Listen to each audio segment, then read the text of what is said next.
Some breaking news for UFC 303, which I'm sure everyone's heard so far. Conor McGregor will no longer fight Michael Chandler at UFC 303 in Las Vegas on June 29th. And our new main event is light heavyweight champion Alex Pereira, and he's taking on Jiri Procházka the second time. Of course, look at this. Of course, Alex Pereira comes in and saves the UFC again. So this whole thing started with Conor McGregor the day after UFC 302. Islam Makhachev beats Dustin Poirier.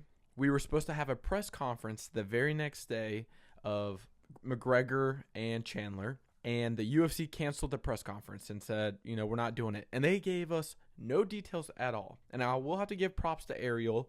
Over the past couple of weeks, Ariel has been tweeting out, it doesn't look good. They're finding fillers for this fight, like what's going on. But he didn't give us any information beyond that, and nobody else knew anything else. But Ariel was tweeting out like, hey, they're trying to find a filler for this fight. This does not look good. And we were all kind of like, come on, like, Ariel, really? Like, come on. Conor's going to fight, right? They wouldn't do this. Maybe this was to get into to Michael Chandler's head. Maybe McGregor's playing into this villain guy where he's like, he doesn't care, right? And then he shows up, knocks out Michael Chandler, and proves that, like, he's the GOAT, right? Maybe that's what we all thought. Then, weeks leading up, for the past couple of weeks, there was rumors, the main event's probably off. Then last night, Dana White announces on Instagram, Conor McGregor will no longer fight because of injury. And I think we all think it's a leg injury. I don't know if it's the same leg he injured. People are speculating that it could be a blood clot or that his other leg has been compensating and that got injured while his other leg was rehabilitating and stuff like that.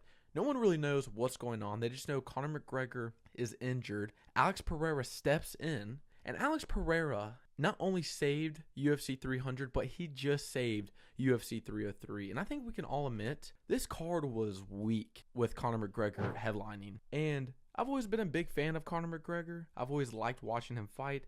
I was ready for this comeback. Who comes back from an injury this bad and is successful? We haven't seen it yet. Maybe Conor was going to be that guy. And the co-main event, which was Ian Gary and Michael Venom Page, that was it.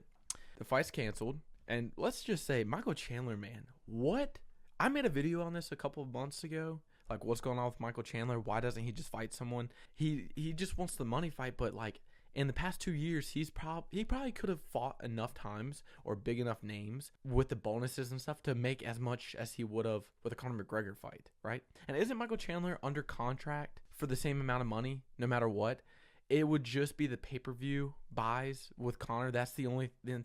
You can't make that much money in 4 fights in 2 years, Like, it kind of seems crazy. Insane. Alex Pereira, of course, saves the card in Jiri Procházka. So your new main event is amazing. Then the co-main event, Brian Ortega and Diego Lopes. Amazing fight. I could have sworn Brian Ortega was going to fight Aljamain Sterling at UFC 305 in the spear. I thought that was going to happen. I do think the co-main event is going to be very exciting. I will favor Diego Lopes. I think the striking on the feet will beat Brian Ortega. But amazing fight. And then Jamal Hill pulls out of UFC 303. And instead of Carlos Ulberg pulling out and just saying, I was a short notice fight, he stays in. And Anthony Smith now steps in to fight Carlos Ulberg. Like, this is insane. It's crazy how Conor McGregor fell through, which sucks. We all want to see Conor. But UFC 303 was slacking with Conor headline. And now it's actually a pretty good card. I can't complain. It sucks that Conor is out, but let's not forget the person who saved this card, Alex Pereira. After UFC 300, after Alex Pereira beat and knocked out Jamal Hill, he was like, I want to turn around. I want to fight in Brazil. I want to fight at UFC 301. And he couldn't really make it happen. He was recovering from broken toes, and to my knowledge, is still recovering from 2 broken toes. He's in Australia doing a tour. He's just living life right now. And when they called and said, Alex, we need you, he was like, I'm in. I'm going to step in. I'll fight. And fights Jiri Procházka. And you know how insane this is? Like, Alex Pereira not only saved UFC 300, but he's about to save UFC 303 International Fight Week. Alex Pereira is about to be on the 2 biggest cards, headlining the cards of 2024.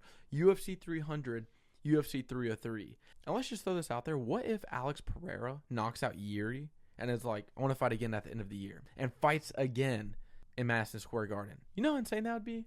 Alex Pereira truly has saved the UFC since November of 2021. And that is when Alex Pereira made his UFC debut. And I also want to mention, Alex Pereira had made his UFC debut after Stipe Miocic's last fight. The last time Stipe's fought, which was March of 2021, Alex Pereira has accomplished these things. He won the UFC middleweight title November of 2022, won the UFC light heavyweight title November of 2023, defended his UFC light heavyweight title against Jamal Hill at UFC 300. He's defeated 5 former champions: Sean Strickland, Israel Adesanya, Jan Blachowicz, Jiri Procházka, Jamal Hill. He headlined Madison Square Garden at UFC 295 when he defeated Jiri Procházka, and he is now headlined UFC 300 and UFC 303 in 2024. Alex Pereira has truly saved the UFC,